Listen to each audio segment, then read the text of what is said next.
La asambleísta Rocío Juana Luisa.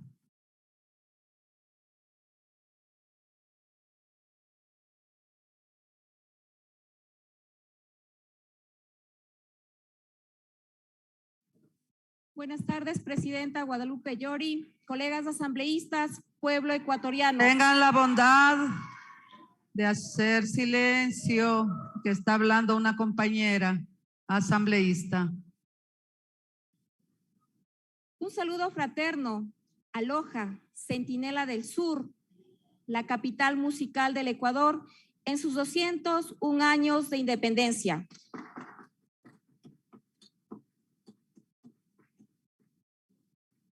Para tener claras las concepciones y definiciones, me permito recordar algo que es trascendental y que no es susceptible de interpretación y de mucho menos de cumplirse con excusa o de prioridades, voluntades o criterios ideológicos. Y me refiero a que la Constitución de la República del Ecuador, en sus artículos referentes a la educación y a la cultura, manifiesta claramente lo que estas asignaciones para el Estado y que lo que el Estado debe inexcusablemente hacer para fortalecerlas. Sin embargo, en esta proforma se han presentado cifras que no hacen pensar todo lo contrario. En consecuencia de lo mencionado, debo manifestar que la Comisión de Régimen Económico, con los análisis respectivos, expresó al gobierno la necesidad de revisar las asignaciones a los sectores de educación y salud para garantizar los incrementos anuales establecidos en la Constitución.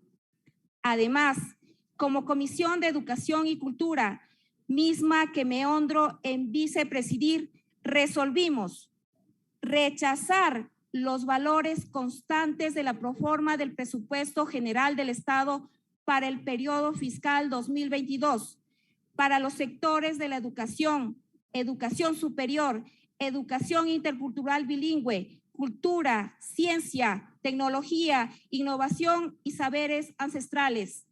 Solicitar al presidente de la República respetar el presupuesto que por mandato constitucional corresponde al área de la educación básica y bachillerato, así como también que se priorice, respete y no reduzca el presupuesto en las áreas de educación superior, educación intercultural bilingüe, cultura, ciencia, tecnología, innovación y saberes ancestrales, por cuanto contribuyen directamente al desarrollo de la sociedad ecuatoriana. Exigir que se cumpla con los rubros que por mandato constitucional corresponden a la educación superior, educación bilingüe, cultural, ciencia, tecnología, innovación y saberes ancestrales, que conforme el incremento del 0.5 del PIB establecido en la Constitución para la educación inicial y bachillerato, se establezca como presupuesto 5.172 millones de dólares en la proforma del presupuesto general del Estado 2022.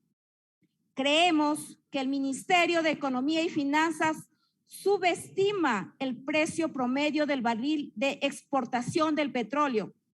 Si el precio del presupuesto es de 59.2 dólares, podría entenderse que existen recursos suficientes para solventar la educación en los términos que dice la Constitución, una elevación del 0.5% anual hasta llegar al 6% del PIB.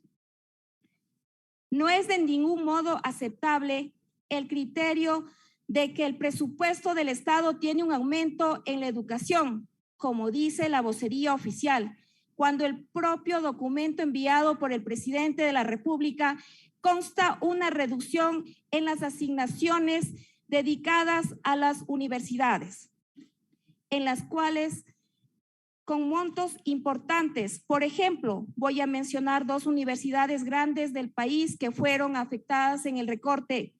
La Universidad de Guayaquil, de 150 millones, baja a 127 millones de dólares aproximadamente.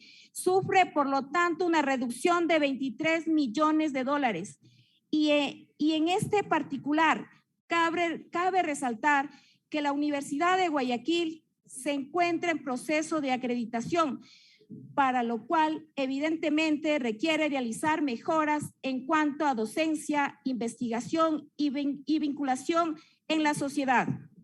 La Universidad Central del Ecuador, de 144 millones, baja a 138 millones de dólares aproximadamente. Sufre, por lo tanto, una reducción de 6 millones de dólares. No es aceptable tampoco el hecho que las cantidades estén comparadas con el presupuesto codificado. La relación comparativa debe hacerse entre presupuestos. Los valores, todos los conocemos, están ahí en el presupuesto general del Estado, pero es indispensable recordar que son 4.987 millones asignados al presupuesto del 2021 y 4.861 millones a la educación en el presupuesto 2022. La reducción comparada con el 2020 es del 12.7% y en relación con el de 2021 es del 1.6%. La cantidad que debe destinarse, si se cumpliría el precepto constitucional, debería ser de 5.535 millones. Tenemos claro que con las reducciones se imposibilita ofrecer una educación de calidad que tenga la suficiente cobertura como para no desanimar a nuestros jóvenes estudiantes. Me parece que es fundamental transparentar las cifras que esta asamblea y que el pueblo merece conocer las reales cantidades, comenzando por tener un presupuesto cuyos ingresos sean cifras reales, saber cuál es el PIB para poder tener una idea más cabal de cuáles son los porcentajes que deben manejarse para la educación y la cultura. El tema presupuestario es de vital importancia para el desarrollo de la educación y la cultura. Se podría proponer un sinnúmero de proyectos que beneficie a este sector, que sin embargo se quedan en papel por la falta de recursos.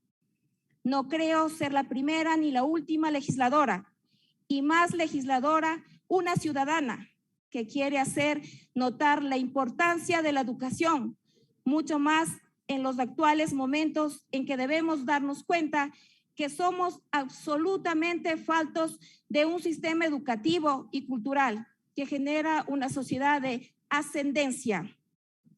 Somos un país productor de materia prima y consumidor de materia elaborada. Somos un país dependiente de tecnología. No tenemos investigación científica que pueda desarrollar tecnología y otros insumos para la industria en general. Es hora de hablar de la verdaderamente trascendente, es hora de darnos cuenta en dónde está el desarrollo de nuestro país.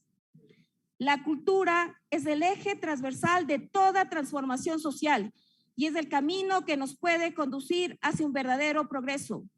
La cultura es esa herramienta para un desarrollo integral sobre la que estamos sentados sin darnos cuenta que su impulso y fomento nos contribuye de manera positiva como país y que lamentablemente ha sido desvalorizado y relegada.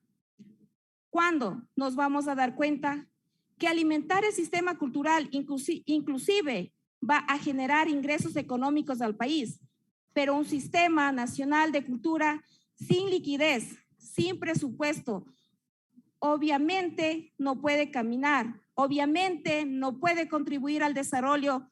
Debemos enfocarnos en apostarle a la educación y apostarle a la cultura. Vemos con mucha pena que en la proforma se afecta de manera seria lo poco que recibe la Casa de la Cultura ecuatoriana, del 0.6, ahora se le asigna el 0.04%, afectando a los 24 núcleos provinciales. Y por lo tanto, esa es una reducción lamentable que afecta a miles de ecuatorianos que giran alrededor del quehacer cultural y que están hoy por hoy atados de manos para poder contribuir positivamente al país. Es necesario desde este espacio levantar la voz y decirle al gobierno que apueste a la educación. Tiene un minuto, señora asambleísta. Gracias, señora presidenta. Que debemos entender que es la educación y la cultura la que nos sacará del subdesarrollo, del permanente endeudamiento a gran escala y que nos proyectará a construir una patria en mejores condiciones, en la que tengamos justicia social con libertad. Muchas gracias.